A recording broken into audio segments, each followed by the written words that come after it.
satu akan menjelaskan itu. Saya Rizky Badriano akan menjelaskan fitur dari box ini. Nah, yang pertama judul kami adalah penerapan metode kriptografi white paper sebagai sistem keamanan pada perangkas dengan gerbang logika M. Nah, di depan saya sudah ada sebuah box, yaitu sebuah demonstrasi kami. Ini project kami ya. Di sini saya akan menjelaskan yang pertama ada LCD. LCD ini berfungsi untuk monitoring, di mana semua hasil benar atau salah akan ditampilkan di sini. Sekaligus juga untuk menginput data. Selanjutnya ada LED hijau dan di atas ini ada namanya servo. Ini gunanya untuk mengetahui apabila kunci yang kita masukkan itu adalah benar.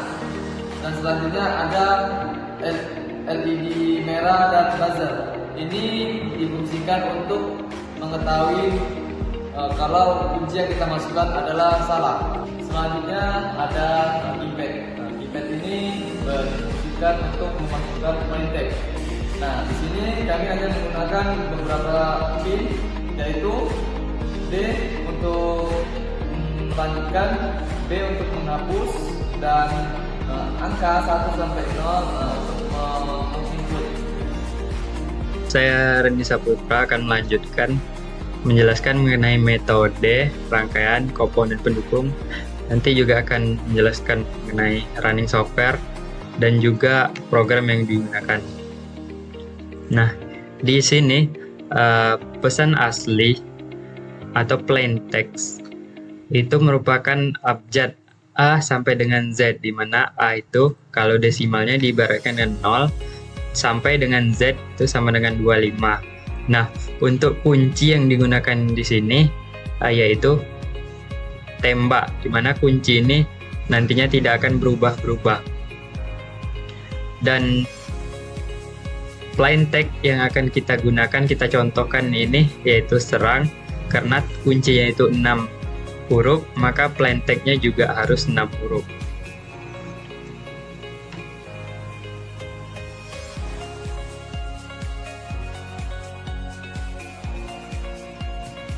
Nah, di mana kunci atau key itu dari tembak T itu kalau diurutkan itu berada di urutan ke-19.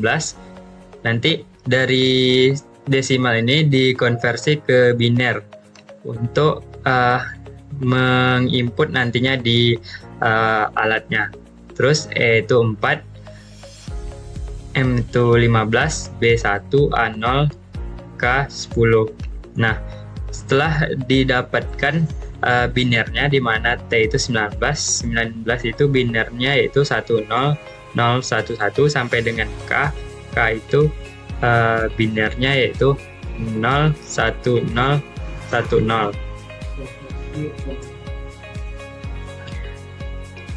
Kita harus menginput atau mendefinisikan juga pesan asli atau plain text-nya, di mana di sini plain text yang digunakan yaitu semua abjad A sampai dengan Z. Karena 32 kombinasi, Z itu cuma sampai 25, kombinasi yang ke-25, maka selebihnya itu diwakilkan dengan tanda seru, hashtag, $, persen, dan juga bintang. Artinya semua abjad ini akan di-end-kan dengan bit pertama dari kunci yang itu T untuk mendapatkan nantinya cipher tag pertama. Abjad kedua nantinya akan di-end-kan dengan E atau bit kedua kunci, itu didapatkan nantinya cipher tag yang kedua. Begitu juga sampai dengan bit yang terakhir, bit yang ke-6 atau huruf yang ke-6. Itulah gunanya mengapa dikonversi dari desimal, dari abjad ke desimal, dan dikonversi ke biner agar mudah mengoperasikan logika dari gerbang N untuk setiap kombinasi. Untuk merubah dari desimal atau konversi dari desimal ke biner itu bisa dilihat dari contoh di sini, di mana itu semuanya dibagi dengan basis 2 karena biner itu basis 2, didapatkan biner yang diharapkan di sini. Setelah tahu mekanisme tadi, di mana setiap abjad itu akan untuk bit yang pertama atau untuk huruf yang pertama, ciphertext pertama, semua abjad nantinya akan di-end-kan dengan kunci T, di mana T itu binernya 10011,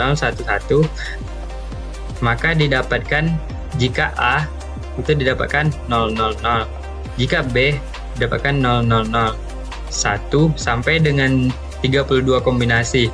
Ini nantinya menjadi tabel kebenaran untuk satu ciphertext atau satu huruf, di mana ini dikombinasikan gerbang N dengan kunci T dari plain text yang akan dimasukkan, sehingga didapatkan output dari 5 bit, di mana nantinya akan disederhanakan untuk melihat gerbang logikanya disederhanakan dengan menggunakan peta Karnaug atau Kamap. Nah, di sini untuk output A didapatkan peta Karnaugnya seperti ini, output B, output C, output D, sampai dengan output E. Nah, setelah disederhanakan dengan peta Karnaug, didapatkan jumlah gerbang, yaitu di mana gerbang N itu sebanyak 21 buah, gerbang NOT itu 4 buah, gerbang OR itu ada 9 buah.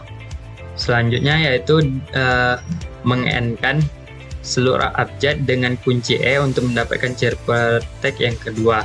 Sama dengan cara yang tadi, didapatkan tabel kebenaran di sini.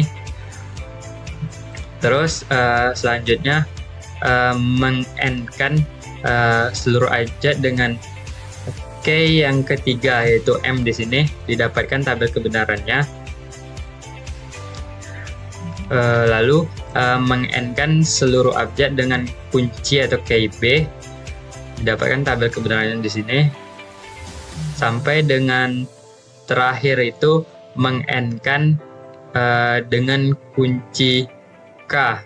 Sekarang kita masuk mekanismenya, di mana di sini ada tombol keypad sebagai inputan, juga sebagai perintah kontrol nantinya. Di sini digunakan pin yang digunakan yaitu pin 2 sampai 9 di Arduino. Sini otaknya itu yaitu Arduino Uno Wi-Fi yang kami punya. Yang untuk keypad tadi pin digital 2 sampai 9.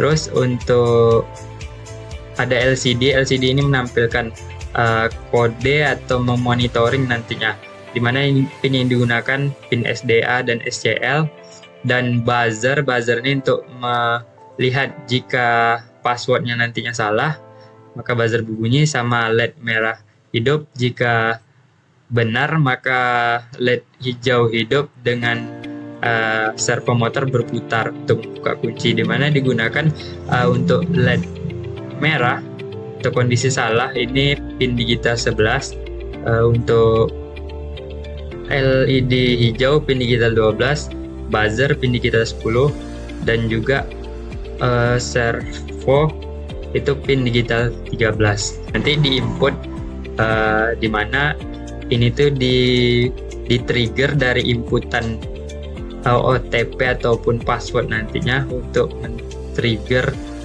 output yang ada di sini. Sekarang kita masuk ke simulasi rangkaiannya di sini.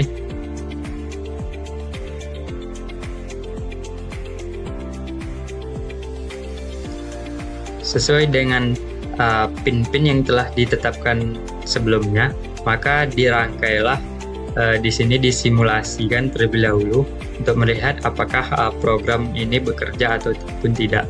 Nah, di sini untuk programnya yaitu di sini kita definisikan dulu LCD I2C. Kenapa I2C di sini? Karena LCD ini memakai modul I2C. Lalu kita masukkan library keypad, servo, dan juga di sini ada servo my servo, inisial dari servonya.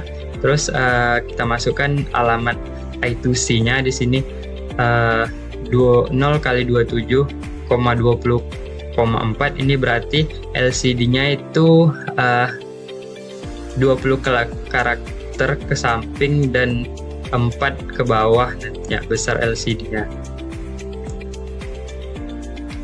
Lalu kita masukkan program dari keypad, kita masukkan byte row-nya dan call-nya, terus kita define seluruh abjad tadi sesuai dengan biner yang telah ditetapkan dari A sampai dengan Z.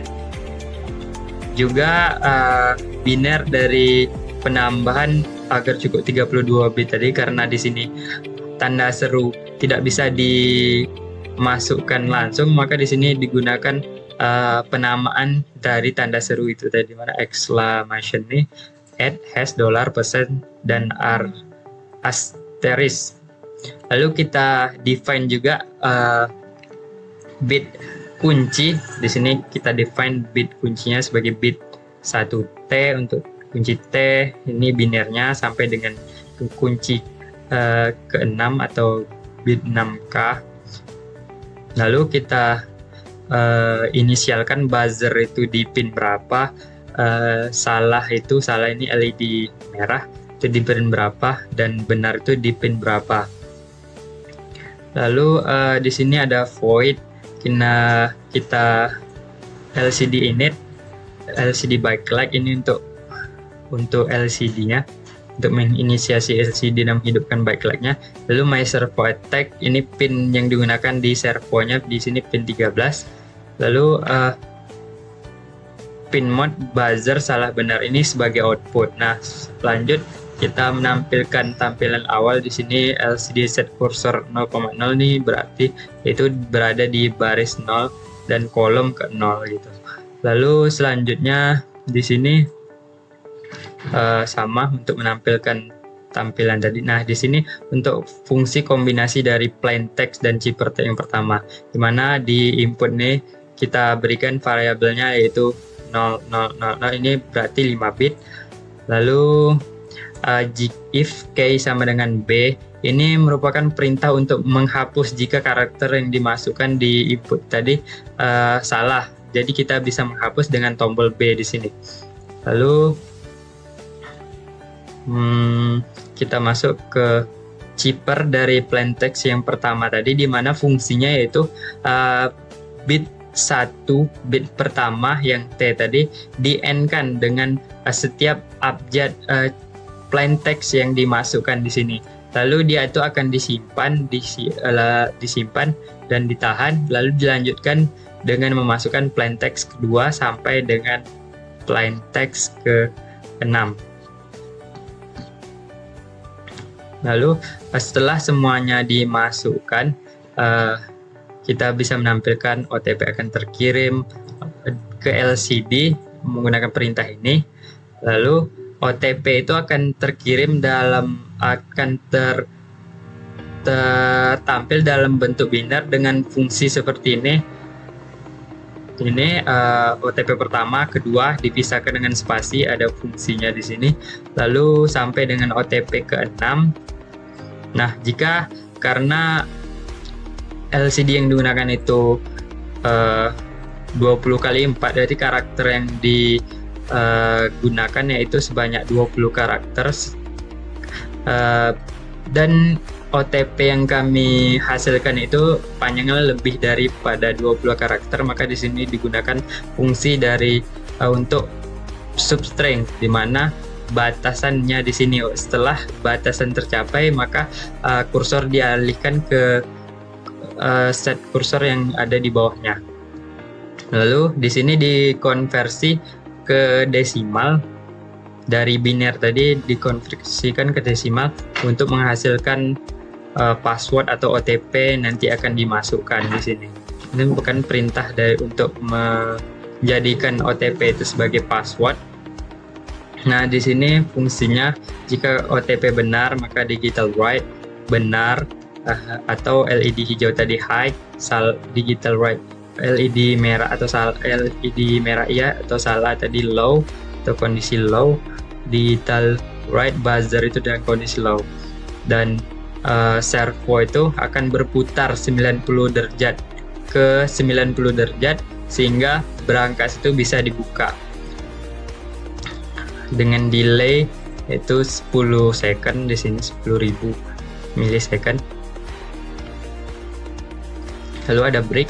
Jika program ini terpenuhi, maka dia akan kembali ke loop utama atau menu awal. Nah, di sini jika salah, kode yang dimasukkan salah, maka pin merah itu akan hide, atau pin salah akan hide. Buzzer juga hide nantinya. Dan nantinya ditambahkan break di sini agar program itu kembali ke awal, sehingga OTP yang dimasukkan itu sesuai dengan definisinya, yaitu kunci sekali pakai. Nantinya setelah OTP salah, maka dia akan kembali ke awal dan meminta untuk memasukkan plain text yang baru, sehingga OTP yang dihasilkan nantinya juga akan baru sesuai dengan plain text yang dimasukkan nantinya. Nah, sini setelah programnya jadi, kita coba simulasikan di sini. Ya, tekan D itu untuk melanjutkan. Ya, di sini ditampilkan tampilan yang telah dibuat sebelumnya. Kita masukkan plain text-nya. Kita buat di sini semuanya misalnya 000.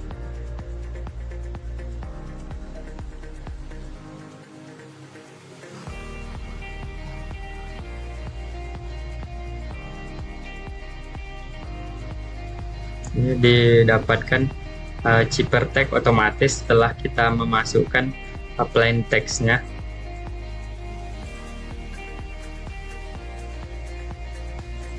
Nah, otomatis OTP nanti akan tertampil atau terkirim di LCD. Ini OTP dalam bentuk binar. Nanti karena ini terlalu panjang, makanya dia ada konversi ke desimal untuk dijadikan password nantinya agar mudah untuk dimasukkan nih OTP dalam bentuk desimal ya, 00000. Kita akan mencoba masukkan OTP yang salah agar melihat fungsi dari kriptografi one time passwordnya. Jika OTP salah, maka dia itu akan kembali meminta untuk dimasukkan plain text yang awal sesuai dengan pengertian dari OTP itu. Lalu dimasuk lagi, kita coba masukkan ulang.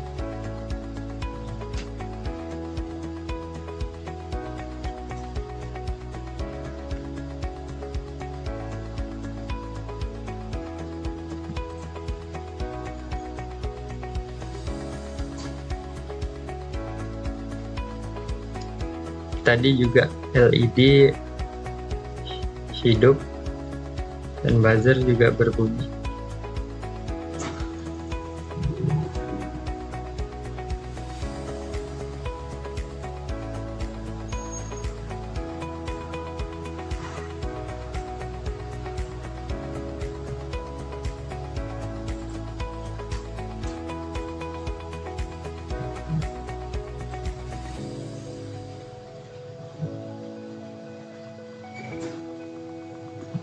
Ini kita coba masukkan OTP yang benar. LED hijau hidup dan servo juga berputar,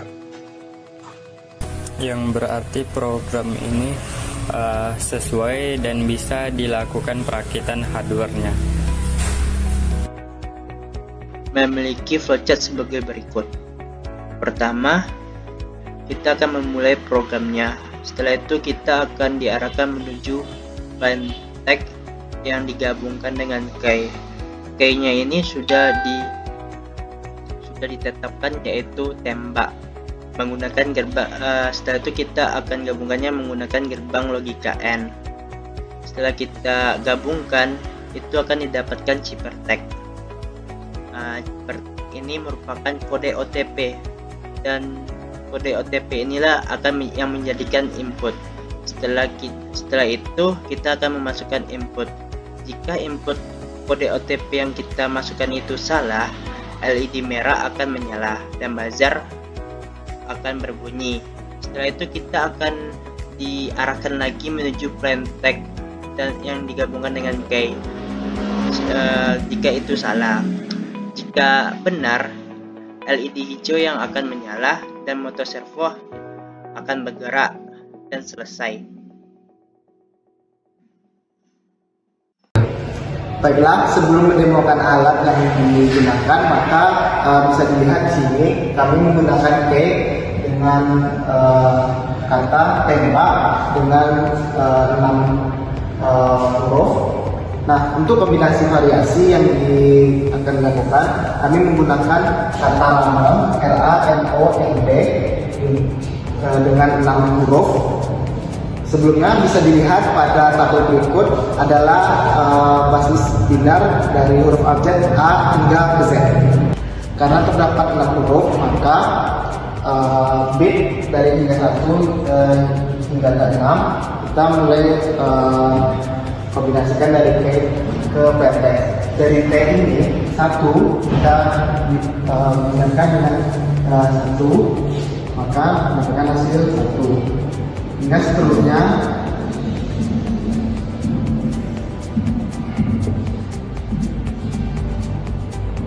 selanjutnya di kata kunci E kita kombinasikan dari 0010 dengan A 0000, maka dapat hasil 00000. Yang ketiga itu ada N 01100 dikonversikan dengan M 01100, maka didapat hasil yang ke bit 3 itu ada 01100.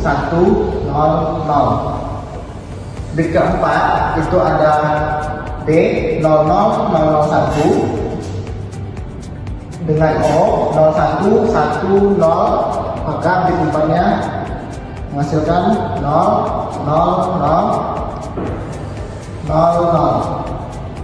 Bit kelima di kata kunci ada A dengan binar 000, dengan di plain text itu ada N dengan nilai 01101, maka hasil di ciphertextnya itu 00000. Yang terakhir ada bit 6 di kata kunci ada K 01010, di plain text ada T 10011, maka ciphertext menghasilkan 00010, sehingga dari bilangan ini dikonversikan ke desimal, didapat hasil 17, 0, 12, 0, 0, dan 2. Inilah hasil kombinasi variasi yang dilakukan terhadap huruf plain text tersebut. Setelah mendapatkan hasil konversi dari binar ke desimal, maka ini adalah password yang akan diinput pada alat yang akan didemonstrasikan. Baiklah, pertama-tama kita colokkan kabel USB ke sumber tegangan. Di sini kita menggunakan laptop.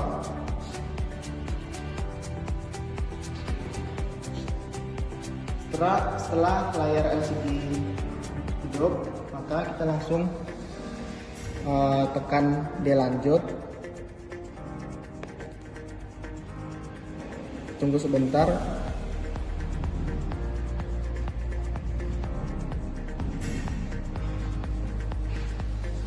Untuk plain text yang pertama, kita masukkan yang nilai huruf lambang tadi, R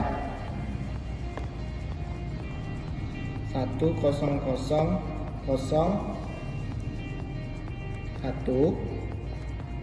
Plentek kedua itu ada A 00 000.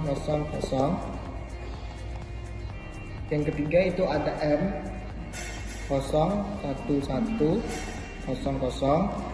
Yang keempat itu ada O 011110.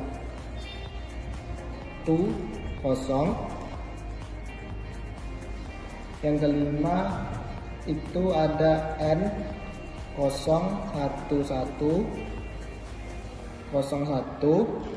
Yang keenam itu ada T 10011.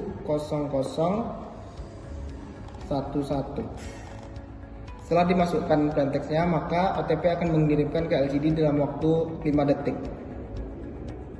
Kode OTP sudah keluar dalam bentuk binar untuk menunggu untuk dikonversi ke dalam bilangan desimal.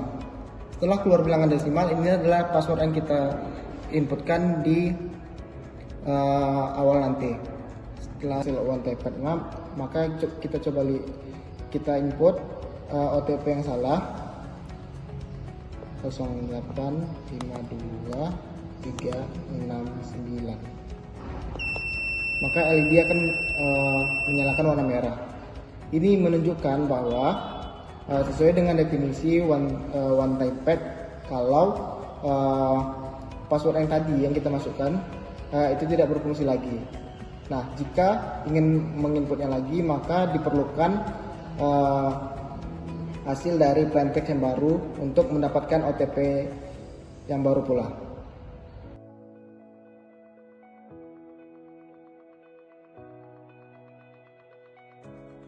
Nah, kita masukkan ulang dari awal lagi untuk plaintext-nya.